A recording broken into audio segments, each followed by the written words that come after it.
Ladies and gentlemen, good day and welcome to the Shriram Finance Limited Q2 FY2026 earnings conference call.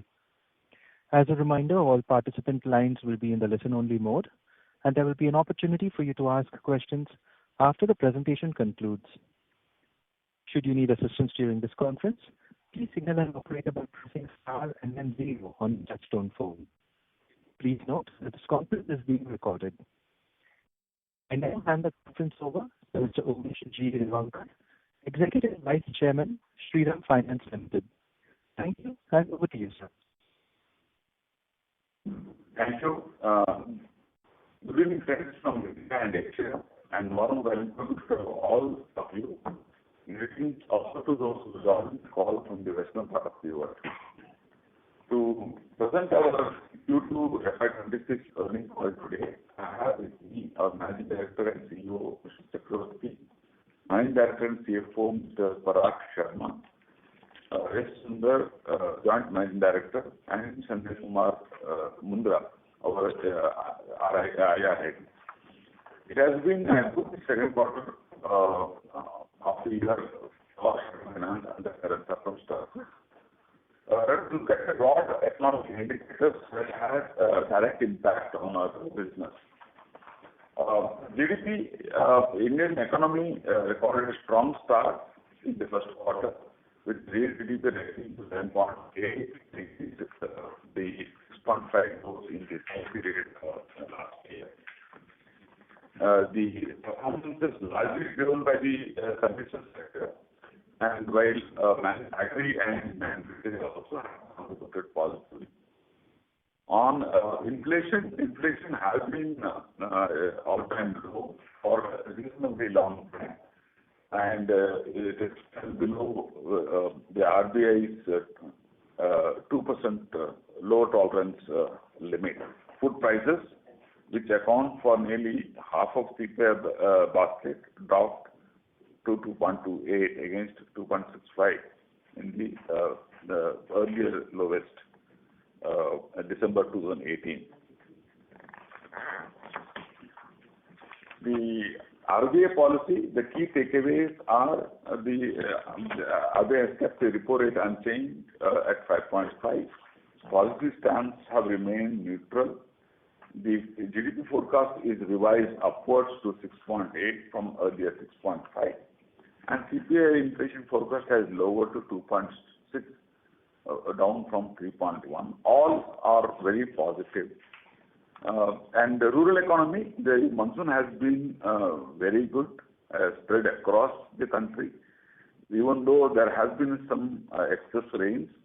But overall, there is an estimation of increase in Kharif production, food grain production, by 2.4%. It has come down from earlier prediction of 4% because of some damage to the crop. But it is still positive for the rural economy.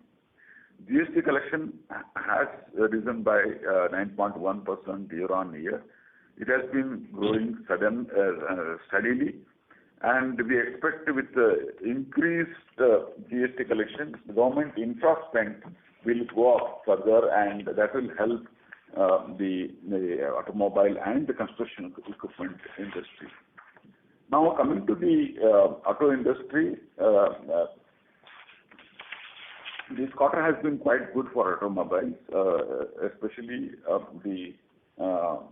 you look at the commercial vehicle sales have gone up by 8.27% in Q2.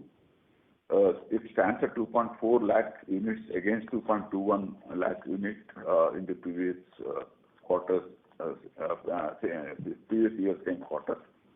And within CV, M&HCV have recorded a growth of 6.16, and LCV have grown well with 9.54%, which stands at 1.52 lakh units versus 1.3 lakh units. Passenger have degrown by 1.51%. It stands at 10.39.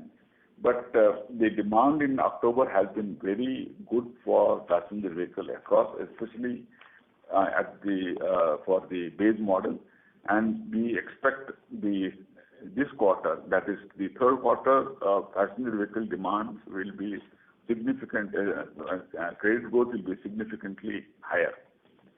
The two-wheeler has recorded a growth of 7.39 with sales of 55.62 lakh unit against 51.79 unit in the previous year same quarter. But this October, the demand for two-wheeler has been extremely good, and we expect that momentum to continue, and we do expect good growth for the Q3. Three-wheelers have been growing steadily at 9.83% in this quarter, with the sale of 2.2 lakh unit against 2.09 unit in the same quarter previous year. Tractors have been again growing very well, recorded a growth of 14.72%, with the 2.39 lakh units being sold against 2.08 units. It again speaks volume about the demand coming from the rural segment, and we expect the growth in the rural, backed by the government support for the MSP price, is likely to be very good. Construction equipment has declined as the infrastructure activity by the government have been on a slow pace. Here I would like to say that the central government spend has been reasonably steady, but the local government, especially state government and local, the panchayat and the corporation level spend has been minimal in many of the states across the country. That has reduced the demand for construction equipment. And overall, the real estate market is seems to be doing quite well, but it also is concentrated in a few geographies, not across. The board has declared an interim dividend of 4.8 per share, which is 240%, and the record date for the entitlement thereof has been fixed as November 7, 2025. Now I shall ask my colleague, Mr. Chakravarti, to take us through the operational performance of this quarter. Thank you, Umesh. Good evening and good morning to people who have woken up now. I welcome all of you to our Q2 FY26 earnings call, and I trust you have had the opportunity to peruse them and related investor presentation which has been posted on the website of the stock exchanges. We registered disbursement growth of 10.24% year on year. Our disbursements in Q2 FY26 this year aggregated to 49,019.17 crores versus 39,021.63 crores in Q2 FY25. Our assets under management as on 30th September 2025 registered a growth of 15.74% over Q2 FY25 and of 3.3% sequentially. Our AUM stood at 2,81,309.46 crores as against ₹2,43,042.55 crores a year ago and ₹2,72,249.01 crore in Q1 FY26. Our net interest income in Q2 FY26 registered a growth of 11.77% year on year. We earned a net interest income of 6,266.84 crores in Q2 FY26 this year as compared to ₹5,606.74 crores in Q2 FY25. Our net interest margin was 8.19% as against 8.74% in Q2 FY25 and 8.11% in Q1 FY26. Our profit after tax grew by 11.39% in Q2 FY26 over Q2 FY25 and by 7.03% over Q1 FY26. We have registered PAT of 2,307.18 crores for Q2 FY26 as compared to 2,071.26 crores in Q2 FY25 and rupees 2,155.73 crores in Q1 FY26. Our earnings per share for the quarter stood at rupees 12.27 as against rupees 11.02 in quarter 2 FY25, and rupees 11.46 in quarter 1 FY26. Asset quality, gross stage 3 in quarter 2 FY26 stood at 4.57 and net stage 3 at 2.49%. These numbers thus show an improvement for the corresponding period of 5.32% gross and 2.64% net in quarter 2 FY25, and the 4.50% gross stage 3 and 2.57% net stage 3 into quarter 1 FY26. Our credit cost and total assets for quarter 2 FY26 stood at 1.68% as against 1.84% for quarter 2 FY25 and 1.64% for quarter 1 FY26. Our cost income ratio was 27.1% in the quarter 2 FY26 as against 27.95% recorded in quarter 2 FY25. Our cost income ratio in quarter 1 FY26 was 29.29%. Now request our management Parag Sharma to inform you about the business activities, after which our Joint Managing Director, Mr. Sundar, will give you about accounting and regulatory aspects. Thank you. Over to you, Parag. Hello, everyone. I think first and foremost, we were in excess liquidity in the previous quarters, and we have worked hard to bring down the liquidity. Thereby, the overall debt has come down from 2,42,911 crores in the June quarter to 2,34,000 crores in the September quarter. The overall liquidity is now adequate for 3 months of liability repayment, and that is what was the norm which we used to have prior to the December quarter. The incremental cost of fund is also coming down. It is close to around 8.07% for the current quarter, and that should give us benefit in the coming quarters. The cost of liabilities have come down from March 25 from 8.95 to 8.83 as of September. June, the number was 8.88. The leverage ratio, because of the overall liabilities being down, has come down from 4.15 to 3.88, and we didn't raise large resources in the current quarter, and we will look at cheaper borrowing in the coming quarters. The liquidity coverage ratio was at 297%, and the previous quarter was 268%. Moving over to Sundar. Thank you, Parag. Hello, everyone. The employee count as on 30th September 2025 was 78,833, as against 79,186 in the June quarter. There has been a net decrease of 353 employees.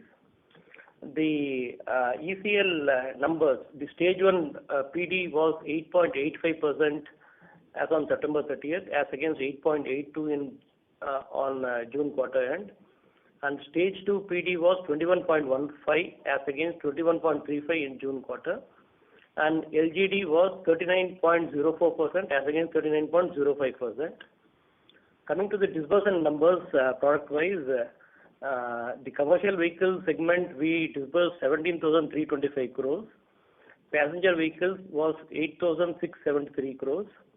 Construction equipment was 603 crores. Farm equipment was 957 crores. MSME 9,708 crores. Two-wheeler 2,605 crores. Gold 3,521 crores. And personal loan 2,425 crores, totaling to 43,019 crores. This was against June disbursement number of 41,816. With this, we hand it over to the moderator. We can open the floor for questions. Thank you. Thank you very much. We will now begin the question and answer session. Anyone who wishes to ask a question may press star and 1 on their touchtone telephone. If you wish to remove yourself from the question queue, you may press star and 2. Participants are requested to please use handsets while asking a question. Ladies and gentlemen, we will now wait for a moment while the question queue assembles.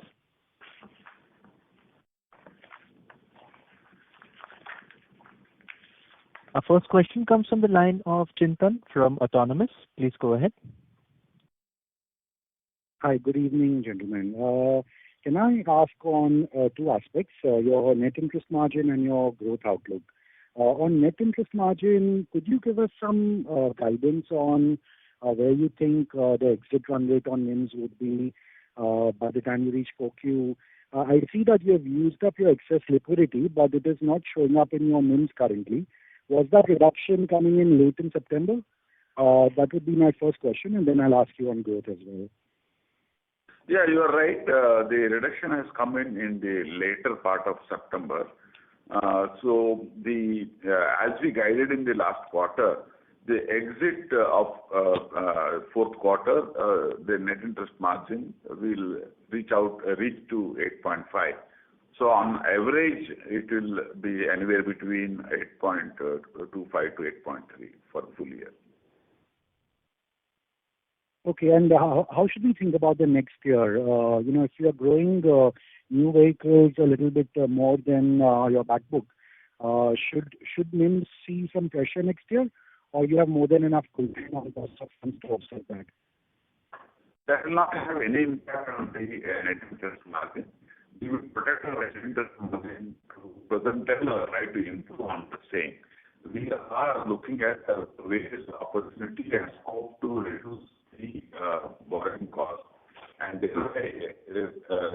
more newer vehicles. So that is the strategy we have, but not at the cost of net interest margin.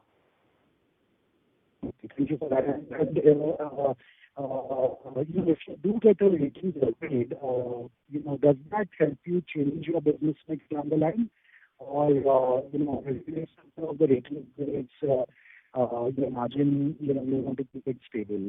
How do you think about it? Basically, our idea of the business is to retain the customer. Many of our customers remain with us for 10, 15, 20 years. Then they move out when they upgrade to new vehicles. So we would like to have the customer retained, and that's the strategy we are following. And the rating upgrade will only help us to do it much faster. But otherwise, also we would like to retain the customer by having an ideal mix of liability that will bring down the cost. Understood. Okay. And then on growth, could you give us some idea about what you are thinking about the second half of the year and FY27? If you could also comment about October activity levels, that would be helpful. See, we do see a very good demand in month of October. And if I look into the October demand, if I extrapolate, then the overall third quarter looks quite good. And I do expect a little higher growth compared to the present growth, where our AUM growth was 15.74. It may be another 2% additional growth we can get for the next half of the year, the second half of the year. Thank you. Thank you.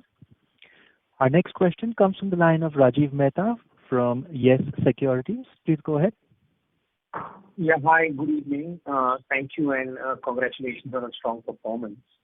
Sir, firstly on asset quality, what drove the strong collection performance in early buckets across the main products? It was very helpful in the flow rates into stage 2. It seemed to be much better in Q2 versus Q1. So can you give us some color about how the income, liquidity and leverage of the customer moved in this quarter, which may have helped you in collecting better? Our customers are retail customers and they have individual businesses. So we will not have a full view of their cash flow, but we do understand there is a cash flow mismatches for each of our customers. And by having access to them, reach to them, understanding their business, we do help them in better management of financial situation. And therefore, our recovery is based on the reach of the customer. And I do not have a total view of their cash flows or their business models. Okay. And sir, in the light of reduction in the value of vehicles, Now, how do we see the growth traction in used CV and EV, likely getting impacted in the next in a couple of quarters? And to respond to it, do we plan to tweak our valuation or changes the practices? Basically, let's understand how much is the reduction in value of the vehicle. This first we need to understand. Now, let me give an example of a commercial vehicle. A commercial vehicle costing around 50 lakh, a larger MN HCV, if the price is 50 lakh, the OEMs, that manufacturers, were giving discount up to 5 lakhs. That is around 10% discount on the value of the vehicle in the past. But GST, after post-GST reduction, all the OEMs have reduced their discounting. The GST rates have come down from 28 to 18. That means 10% relief they got.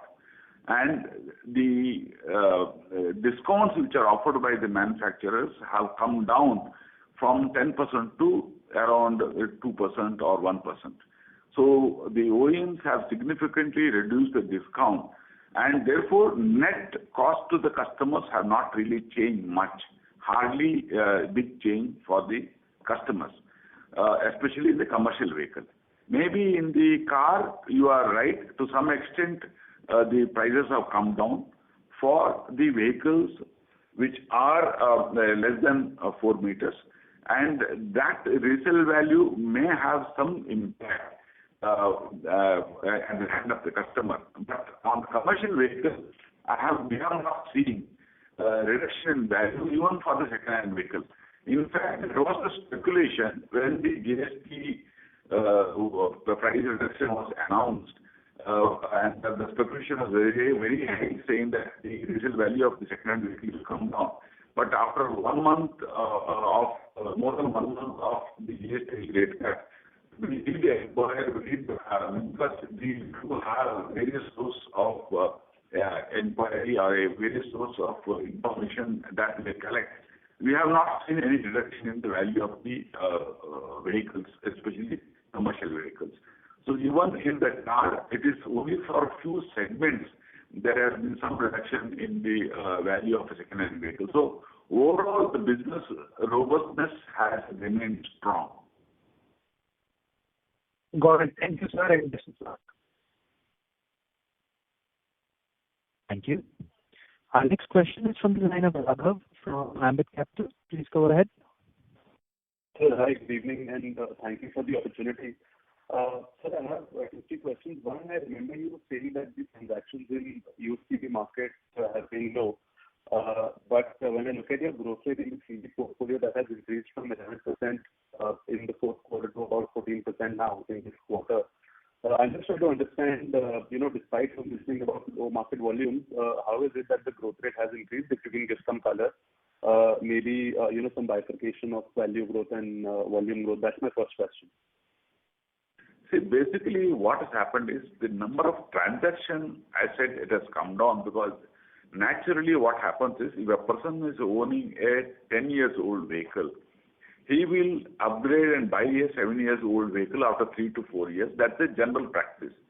But currently, since the prices have gone up significantly in the last 2 years, people who are having 10 years old vehicle, he is using it for further 2 or 3 years. Thereby, the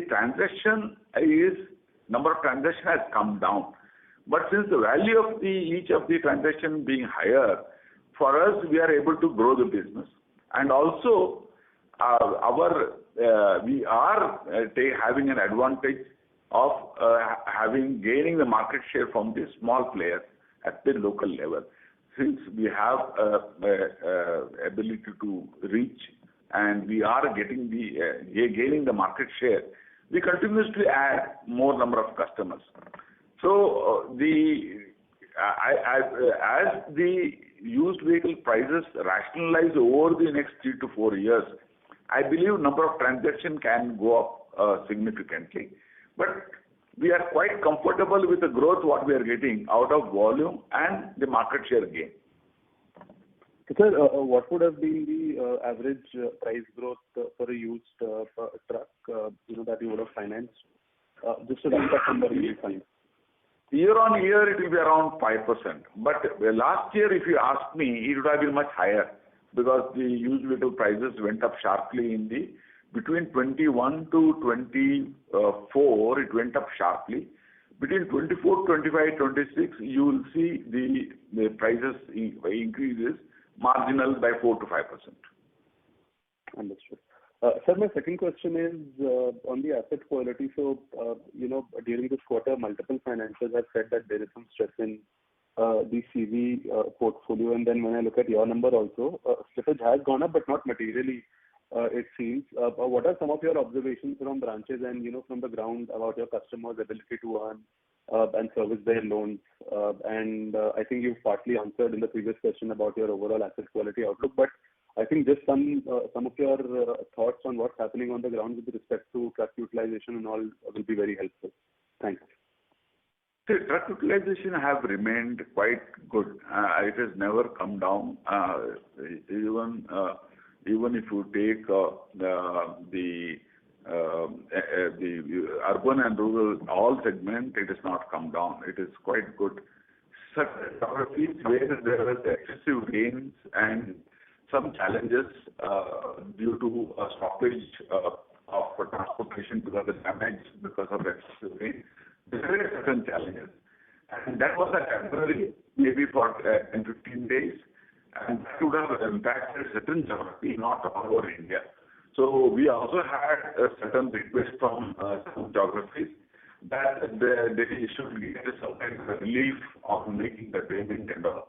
But one advantage what we have over others is we have executives, field executives who are earmarked for each of the customers. They are able to reach to them, talk to them, and able to get the recovery done because what happens is a temporary stoppage of 1 week or 15 days will not alter the business model significantly because he would get a much bigger business post 15 days. And he is able to recover it over the month or within 45 days. He may miss one installment, but he will not miss two consecutive installments. So we do give some time and opportunity for the customer to manage himself and do that. And since we have our person to guide him, we are able to recover it much better over the years. Understood. Sir, can I ask one more question? Yeah, please. Yeah. Sir, Shriram Automobile revenue basically growing at 20-30% since last 2 quarters. Does it in any way mean that your repossession activity has gone up or that's not the case? Repossessions have not really gone up. What I have seen is that they have created a separate retail segment where they are encouraging more buy and sale activity.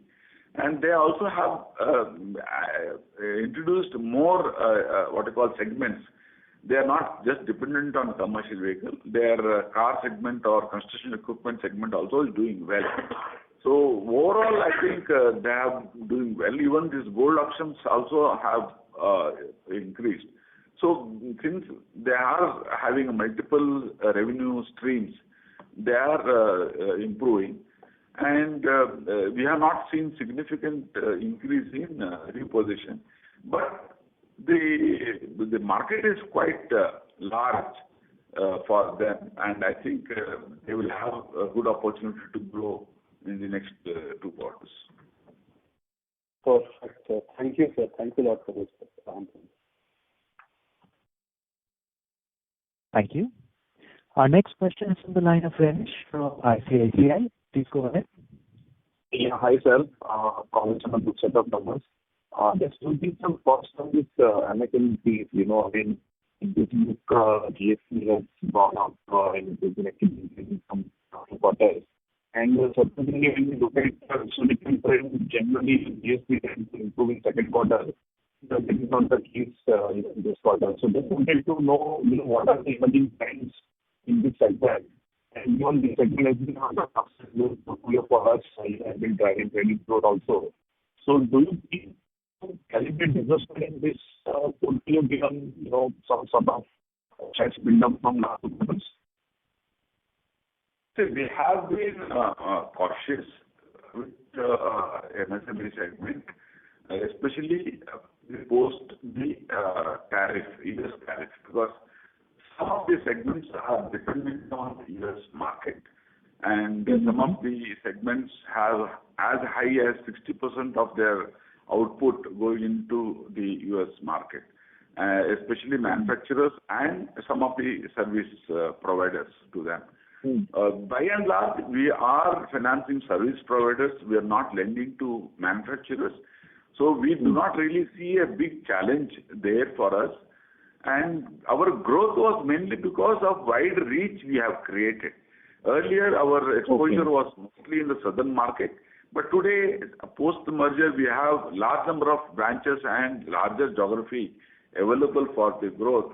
And since we activated many of the branches, we are able to grow across the country. Got it. So this uptick in Q2 is can be attributable to US tariff, maybe in context of seasonality, or how is it? I think US tariff impact is still not there, other than some of the fisheries, prawn culture and all, there where the impact was immediate. But other segment where they were able to divert their production or the output to the domestic, they are able to manage. October has been quite good for most of them. So we need to really watch and see what happens in November. And we also hope and wish that some kind of arrangement will be there between India and US, some truce, so that the impact will be minimized. But the reduction of GST has definitely helped MSME to divert the production or manufacturing to the domestic market and keep going. Got it. So this is helpful, sir. So now my second question is on the overall credit cost front, right? So we've been guiding at full year credit cost at 2%. Now, obviously, you did mention about the prices for CVs will not come down materially, but definitely there will be some impact on the prices for PV. So in that case, how do you see the repossession losses in second half, especially in PV segment? Because now the net realization for you would be lower than first half, assuming price reduction in used PV. So how one should look at that segment credit cost and then the overall credit cost? I think in the previous question I did explain that the prices have not corrected.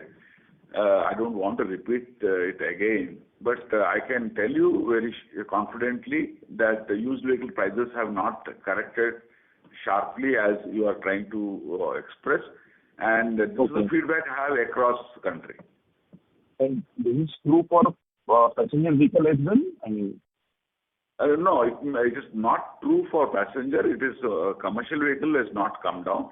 Maybe passenger vehicle, we need to really wait and see the impact because mostly in the base model cars there has been the price impact.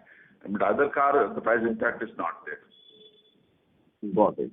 Okay, sir. That's it from my side, and that's all. Yeah, thank you. Thank you.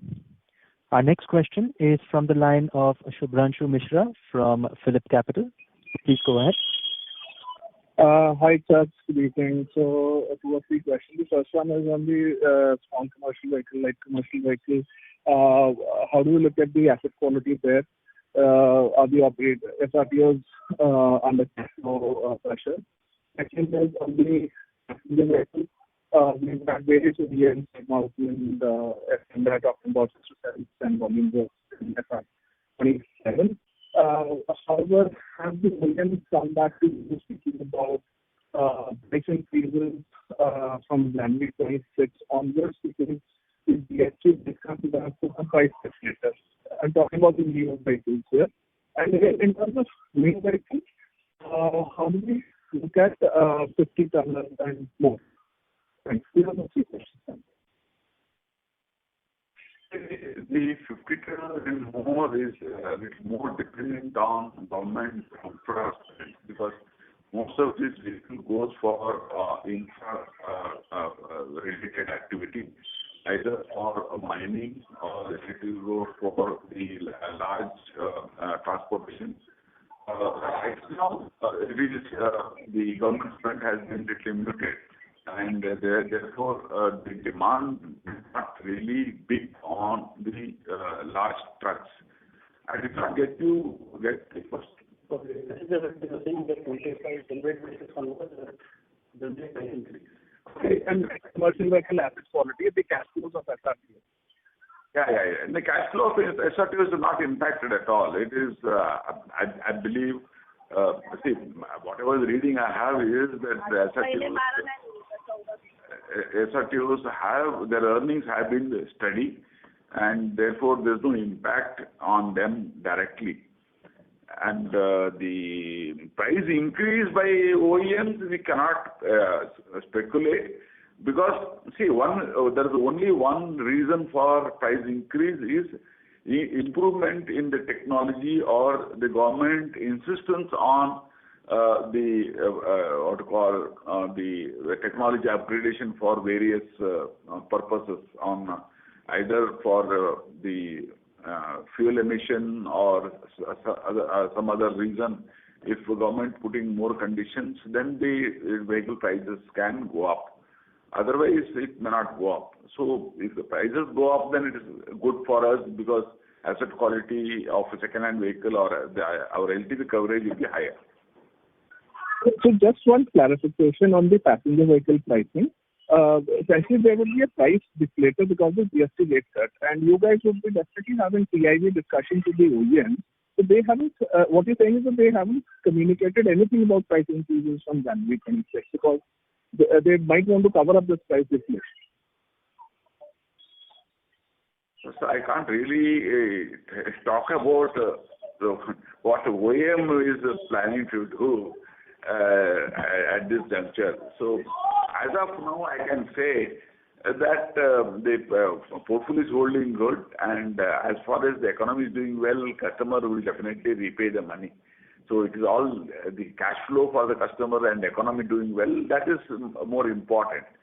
So price increase or decrease will not have much bearing as far as the cars are concerned. Maybe for commercial vehicle, yes, but not for the cars. Understood. Thank you so much. I'll come back in the queue. Thank you. Our next question is from the line of Shripal Doshi from Equirus. Please go ahead. Hi, sir. Congrats on a good set of numbers. My question was pertaining to pricing side. So we've already started seeing cost benefit and also liquidity on the balance sheet coming, moderating on a Q1Q basis. So on the lending rate side, are we expecting or are we building in any rate cut or passing of rate cut benefit to the end customer, let's say in 3Q, 4Q time period? See, we are yet to get the advance for lower cost in a big way. See, if you look at my liability side, 87% is fixed and 13% is floating. So the scope to get a lower rate of return, rate of borrowing comes from only 13%, and the banks are yet to pass on the full that advantage to us. So we have nothing much to pass on to the customer, but we would definitely love to pass on some cost benefit to the customer depending upon how much we will be able to get out of it. So immediately there is no change, but whatever we can do best to make the customer life and journey better, we'll do it. So in that case, then by when would we see maximum benefit on the cost coming to us, let's say on with respect to some timeline? See, as I was telling you, the reduction in the borrowing cost comes to us as and when we reprice the existing the loans. Borrowings, and when it happens, we will pass on some benefit to the customer. So it is going to happen over the 18 months, not immediately. Got it. Got it. And the other question was pertaining to rollout of all the City Union products at Shriram branches. So could you please give us some update on, how many branches will see MSME Gold, PV and PL being rolled out, or what is the status there? I can say it is being done progressively across all the regions, but it will be done steadily. Especially for gold, we need to build infrastructure, and for MSME, we need to build expertise. It happens across. The real number of branches that progress, what progress we have made, that maybe Sanjay will be able to give you the exact numbers, but right now I don't have. Good, sir. And then just one last question was pertaining to the number of customers. So there has been a decline on a sequential basis. What explains that? So it's 9.66 last quarter, it was 9.72. What explains it? No, I think the two-wheeler maturity when it is high, numbers come down drastically. And since now the festive period, since our lending goes up, next quarter you will see number going up. Got it. Okay. Thank you, sir. Thank you. The next question is from the line of Kamal from Jefferies. Please go ahead. Hi, sir. If you could just, I will just start with the asset quality part only. During the quarter, if you could just guide us what was the write-offs and what was the same during the last quarter as well? Yeah, I'll take it.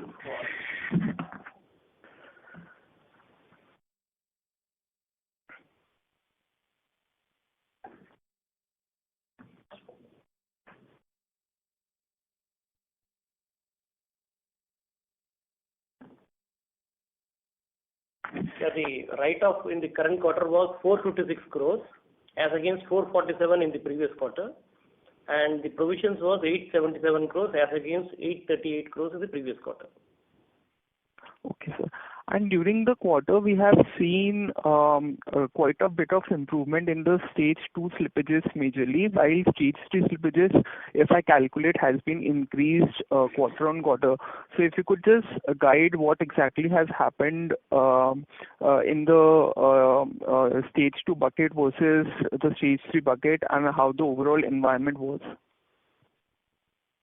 If you take stage 2 and 3 put together, over a period of time it has been more or less stable. So there may be some intermittent movements across quarters between stage 2 and stage 3, but nothing alarming, I would say. It is stable. Okay, got it. Those were my questions. Thank you. Thank you. We have our next question from the line of Shweta from Elara. Please go ahead. Thank you, sir, for the opportunity, and congratulations on good set of numbers. So I have a couple of questions. So as far as GST rate simplifications are concerned, would that lead to higher repossession losses for us, at least in comparing periods? That's the first question. Second is, also you have partially dealt with the operator economics of SRTOs, but given that there have been regional challenges, so has it impacted loan availability for these operators? And also there have been articles surfacing on freight rates going up pan-India by 2 to 3%. So can you just dwell on these factors as far as operator economics are concerned? And thirdly, you did mention that stage 2 has not been alarming, but if we look at two-wheeler, construction equipment, and even personal loans and MSME. So MSME you did give some sense because of the export sector exposure. The two-wheeler stage 3 has been fine, but stage 2 has been slightly higher, even construction equipment. Yeah, those were my questions. See, construction equipment, it is quite obvious that we have reduced our exposure to construction equipment in the last 2 quarters.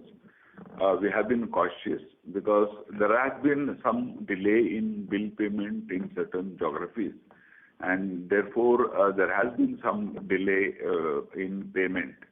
And we do understand that because the bills have been held at various levels, and that I think situation will improve immediately. We expect, we are hoping, because the certain states where the bills are a little slow, bill movement is slow, things have what you call challenges. And you said that the freight rates have increased, and that is definitely a good. That's definitely a good for the economics of transportation. And I feel that the operator economics, if you ask me, the idle time is one of the lowest in the last 2 years. I have not seen last 2 years all the operators have been running at full what call operations. There is no slowdown to any of the operators, any geography. There is temporarily some challenges are there, but that has been addressed over the period. In a quarter or in a 6 months, normally get averaged and they are able to repay. So SRTO economics has been quite good, and one of the advantages SRTO has they have their own drivers or they themselves drive. So that brings their operational cost, and they have an advantageous and edge over the large fleet operators. So therefore, SRTO's payment have been quite good for us. And the other one you talked about the GST coming down and the sales. I think I already explained that. Reposition losses going up because of GST rate cut. No. How are you linking GST rate cut and reposition going up? See, resale values of the vehicles have not dropped. People are not defaulting. When people are not defaulting, why should I repossess? So the reposition rates have not increased at all in the last 2 quarters, if you see. And there is no linkage between GST rate cut and the vehicle price coming down and reposition going up. So it's all hypothetical questions. Okay, sir. So what I meant was, if there are GST rate cuts and if we repossess the vehicle, so if we sell in the market, we'll fetch a lower value today. So the net credit losses would be higher than what we used to put up earlier. See, madam, I already explained in the previous questions. I don't know whether you heard or not. The vehicle prices have not come down post GST anyway. Whatever is the GST prices come down, the OEMs have reduced their discounts. The cost to the customer have remained same. So second-hand values also have not come down. So there is nothing to say that there is a reposition loss. And GST rate cut have happened just 1 month back. And you expect people to repossess and book a loss immediately. It will take time to understand what impact it is. Right now, the resale values have not come down. So reposition cost, losses also are not there. Sure, sir, that explains. Thank you. Thank you. Our next question is from the line of Prithviraj Patil from Investec. Please go ahead. Hi, thanks for the opportunity. I just wanted to know if you have the segmental disbursement numbers and the total disbursement number for this quarter. Okay. It was already announced, but still I'll repeat it. The commercial vehicles was 17,325 crores. Passenger vehicles 8,673 crores. Construction equipment 603 crores. Farm equipment 957 crores. MSB 6,907 crores. Two wheelers 2,605 crores. Personal loan 2,425 crores, totaling to 43,019 crores. Okay, yeah. Thank you. Thank you. Our next question is from the line of Sonal Gandhi from Asian Market Securities. Please go ahead.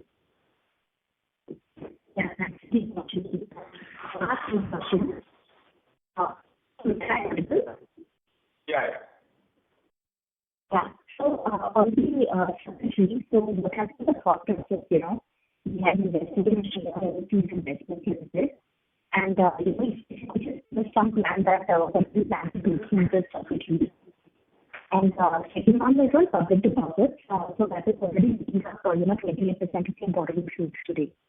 So how much further scope do you have to increase this? And maybe after 6-9 months, or maybe after a year, when you exhaust the limit, which are the instruments through which you plan to finance the liability side of the borrowing? The subsidiary, we took the board permission to start the dealership business, and that is why this subsidiary was created. As of now, we have to get RBI approval for starting this business. However, the subsidiary is continuing to do government executive trading, but to become a full-fledged PD, the license is something which we will await from the regulator. Second question? On the deposit, now we are at 28%. What is the Okay, so deposit, in fact, we were actually planning to make it to around 30% of our liabilities. So we are closer to around 28, and we will try to maintain it at that particular level, and whatever additional money is required will go through the domestic capital market route or the foreign borrowing. And so, sir, if you could just help us, what is the landed rate for the foreign borrowings currently, and also NCDs we can look up, but if you could help us, with that number. Okay, I will not have the exact. The landed cost as of now for the additional borrowing I mentioned in the beginning, the cost of borrowing for the quarter was around 8.07. But NCDs, I think. NCDs, we will look at the overall need, and I think what we do normally is around 1,000 to 1,500 crores of NCD borrowing every quarter, and that is what we will look at in this quarter. Other than that, we will look at bank borrowings, or if there is an opportunity to get offshore funding, we'll look at that. Sure. Thank you. Thank you. Ladies and gentlemen, that was our last question. I would now like to hand the conference over to Mr. Umesh G. Revankar for closing comments. Over to you, sir. Thank you for joining the call. As I was telling in the beginning, the second quarter is normally a tricky quarter, which we have done quite well. And Q3 and Q4, we should be doing much better because the October has been, credit demand has been good, and the rural economy seems to be doing very well. The demand across the country for credit has been good, and the asset quality has been holding good. And with some improvement in net interest margin, we should expect a better numbers coming Q3 in Q4. Thank you very much for joining the call. Thank you. On behalf of Shriram Finance Limited, that concludes this conference. Thank you all for joining us. You may now disconnect your lines.